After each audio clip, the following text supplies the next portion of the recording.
महत्वपूर्ण टॉपिक अक्षांश और देशांतर के आखिरी भाग और चौथा वीडियो लेकर हम आपके बीच उपस्थित हैं। इसके पहले में हम 3 वीडियो को देख चुके हैं। तो शुरू करते हैं। आज का पहला प्रश्न, देशांतरीय दूरी 1 घंटे के समय अंतराल के बराबर होती है। देशांतरीय दूरी 1 घंटे के समय अंतराल के बराबर होती है। तो इसको पहले से भी हम चर्चा कर चुके हैं। विकल्प देखेंगे। पहला विकल्प 15 डिग्री, दूसरा विकल्प 30 डिग्री, तीसरा विकल्प 45 डिग्री और चौथा विकल्प 60 डिग्री। सही उत्तर क्या होगा? 1 घंटे के समय अंतराल में 15 डिग्री देशांतरीय दूरी तय की जाती है, क्योंकि 24 घंटे में 360 डिग्री। ठीक है, तो 1 घंटे में 360 को डिवाइड कर देंगे कितना से? 24 है। ठीक है, तो 24 से 360 कितने बार में? 15 बार में कट जाएगा। तो सही उत्तर होगा। अगला प्रश्न देखते हैं। कर्क रेखा कहाँ से नहीं गुजरती है? ठीक है, म्यांमार से, नेपाल से, बांग्लादेश से, चीन से। ये चारों आपके विकल्प दिए हुए हैं। सही उत्तर क्या हो जाएगा? ठीक है, इसका सही उत्तर हो जाएगा नेपाल। म्यांमार से, चीन और बांग्लादेश से होकर कर्क रेखा गुजरती है। कर्क रेखा भारत में, नेपाल जो है वह बिहार का पड़ोसी देश है। बिहार से नेपाल सीमा साझा करता है और बिहार के जस्ट उत्तर में है। कर्क रेखा बिहार से नहीं गुजरती है। कर्क रेखा बिहार के नीचे यानी कि दक्षिण में स्थित राज्य झारखंड से होकर गुजर जाती है और यह नेपाल से होकर के नहीं गुजरती है। बिहार के लोग, बिहार के जो छात्र हैं उनको याद रखने के लिए यह बहुत ही अच्छा है कि बिहार से जस्ट सटा हुआ है नेपाल और बिहार से नहीं गुजरती है और इसलिए नेपाल से भी नहीं गुजरती। इस तरह से आप याद रख सकते हैं। अगला प्रश्न है आज का तीसरा प्रश्न, उत्तरी गोलार्ध में भूधरातल अधिकतम है। उत्तरी गोलार्ध में भूधरातल अधिकतम है। ठीक है, सभी प्रश्न को हम 2 बार कम से कम पढ़ते हैं ताकि कोई भी शब्द जो है वह छूट ना पाए और आपके दिमाग में शब्द जो है वह बार बार उभरता रहे। तो पहला विकल्प है 30 डिग्री नॉर्थ से 40 डिग्री नॉर्थ, दूसरा विकल्प है 50 डिग्री नॉर्थ से 60 डिग्री नॉर्थ, तीसरा विकल्प है 40 डिग्री नॉर्थ से 50 डिग्री नॉर्थ और चौथा विकल्प है 60 डिग्री नॉर्थ से 70 डिग्री नॉर्थ। तो उत्तरी गोलार्ध में जो भूधरातल है वह अधिकतम कहाँ पर है? 30 डिग्री से 40 डिग्री उत्तरी अक्षांश के बीच में है। अगला प्रश्न है आज का चौथा और कुल 34वां प्रश्न है, मानचित्र पर स्थित अक्षांश एवं देशांतर रेखाओं के बारे में निम्नलिखित में से कौन सा कथन सत्य है? किसके बारे में? अक्षांश और देशांतर रेखाओं के बारे में। तो जब भी आपके दिमाग में आए तो सबसे पहले आप ये सोच लीजिए कि अक्षांश रेखा किसको कहते हैं। ठीक है, उसके बाद आप सोचिए कि देशांतर रेखा किसको कहते हैं। ठीक, इसके बाद इन दोनों के बीच क्या संबंध है। पहले विकल्प पर हम देखते हैं। पहला विकल्प है कि दोनों रेखाएं समानांतर होती हैं, दूसरा विकल्प है दोनों एक दूसरे को लंबवत काटती हैं, तीसरा विकल्प है दोनों ध्रुवों पर मिलती है और चौथा विकल्प है दोनों भूमध्य रेखा पर मिलती है। ठीक है, तो सही उत्तर आप जानते हैं कि अक्षांश रेखा और देशांतर रेखा दोनों एक दूसरे को क्या करती है?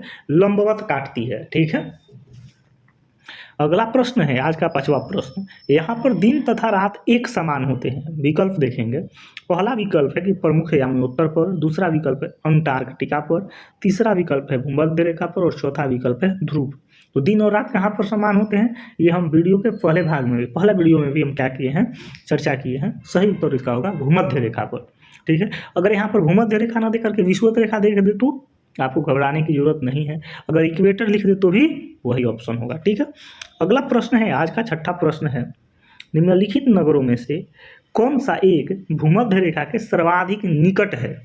ठीक है, तो निम्नलिखित नगरों में से कौन सा एक भूमध्य रेखा के सर्वाधिक निकट है? विकल्प देखेंगे। पहला विकल्प है श्रीलंका, दूसरा विकल्प है जकार्ता, तीसरा विकल्प है मनीला और चौथा विकल्प है सिंगापुर। तो सही उत्तर क्या हो जाएगा इसका? सिंगापुर सही उत्तर होगा। पूछ रहा है कि सर्वाधिक निकट है, स्थित नहीं पूछ रहा है। ठीक है, कहाँ पर? भूमध्य रेखा पर।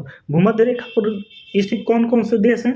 ठीक है, तो पहले भी इस पर चर्चा की है कि कुल 13 देश भूमध्य रेखा पर स्थित है और इसको के लिए हम कहे थे कि हम एक ट्रिक का वीडियो लेकर के आएंगे, लेकिन आप AK4 साइज पर भूमध्य रेखा पर स्थित देश, मकर रेखा पर स्थित देश, कर्क रेखा पर स्थित देश, इन तीनों देश रेखाओं पर स्थित देशों के नाम लिख करके A4 साइज पेपर पर और जहाँ आप पढ़ते हैं वहाँ पर पेस्ट कर लीजिए। यदि आप नहीं तो आप क्या कीजिए कि एक पेपर पर उसको क्या कर लीजिए कि उसका फ़ोटो ले लीजिए और फ़ोटो निकाल के अपने मोबाइल का वॉलपेपर उसको बना दीजिए।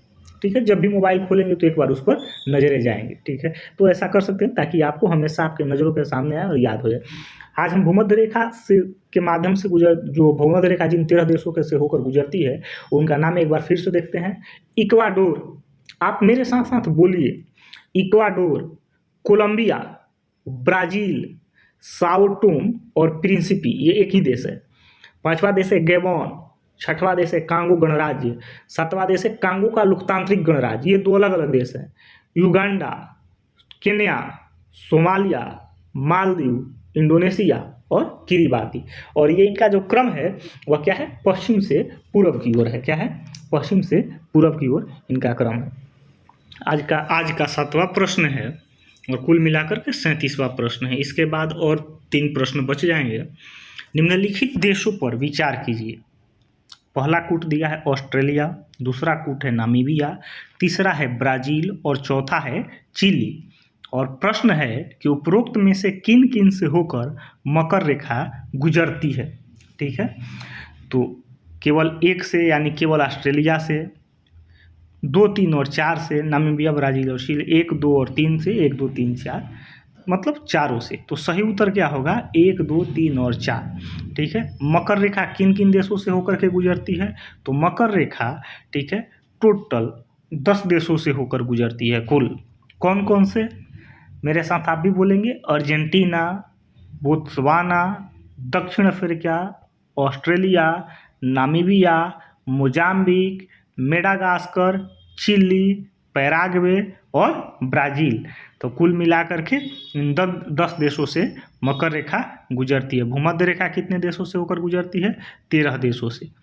अगला प्रश्न है, भूमध्य रेखा निम्नलिखित में से किस देश से नहीं गुजरती है। ठीक है, विकल्प देखेंगे किस देश से नहीं गुजरती है। पहला विकल्प है केन्या, दूसरा है मैक्सिको, तीसरा है इंडोनेशिया और चौथा है ब्राज़ील। तो अभी कुछ देर पहले ही हम किन किन 10 देशों से होकर गुजरती है ये बात की है। तो केन्या से होकर गुजरती है, ठीक है, इंडोनेशिया से होकर गुजरती है, ब्राज़ील से, लेकिन मैक्सिको से होकर के नहीं गुजरती। ठीक है, अगला प्रश्न है आज का 9वां प्रश्न, मानचित्र व ग्लोब पर पाई जाने वाली प्रतिच्छेद रेखाओं को क्या कहते हैं। मानचित्र व ग्लोब पर पाई जाने वाली प्रतिच्छेद रेखाओं को क्या कहते हैं। विकल्प देखेंगे अक्षांश, दूसरा विकल्प देशांतर, तीसरा विकल्प भौगोलिक रेखा जाल और चौथा विकल्प इनमें से कोई नहीं। तो जान रहे हैं आप कि मानचित्र और ग्लोब पर पाई जाने वाली प्रतिच्छेद रेखाओं को क्या कहा जाता है, भौगोलिक रेखा जाल कहा जाता है। क्या कहा जाता है, भौगोलिक रेखा जाल कहा जाता है। और आज का आखिरी प्रश्न और साथ ही साथ अक्षांश और देशांतर टॉपिक का भी आखिरी प्रश्न है।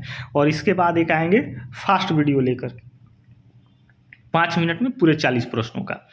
ठीक है, 49 डिग्री उत्तरी अक्षांश किस किस के बीच सीमांकन करता है। 49 डिग्री उत्तरी अक्षांश किस किस के बीच सीमांकन करता है। उत्तरी और दक्षिणी कोरिया के बीच, उत्तरी और दक्षिणी वियतनाम के बीच, मिस्र और सूडान के बीच, अमेरिका और कनाडा के बीच।